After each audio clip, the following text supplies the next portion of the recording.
ଦେଖନ୍ତୁ ସୁବର୍ଣ୍ଣପୁର ସହରରେ ଯେଉଁ ବଳିଯାତ୍ରା ହୁଏ, ଏ ବଳିଯାତ୍ରାର ମୁଖ୍ୟ ଅବଲମ୍ବନ ହେଉଛି ଚେପ୍ଟା ଢୋଲ।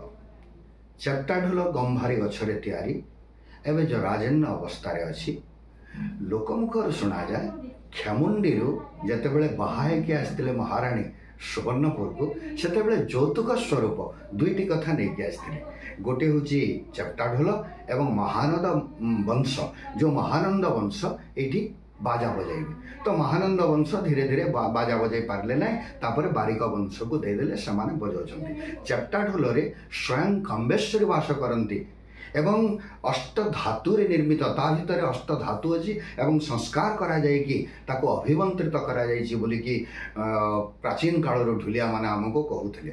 ତେଣୁ ଚେପ୍ଟା ଢୋଲ ନହେଲେ ସୁବର୍ଣ୍ଣପୁର କୌଣସି କାମ ହୁଏ ନାହିଁ। ଏପରିକି ଆମର ଯେତେବେଳେ ନୂଆଖାଇ ହୁଏ, ସେତେବେଳେ ବି ଚେପ୍ଟା ଢୋଲ ପାହାର ବାଜେ।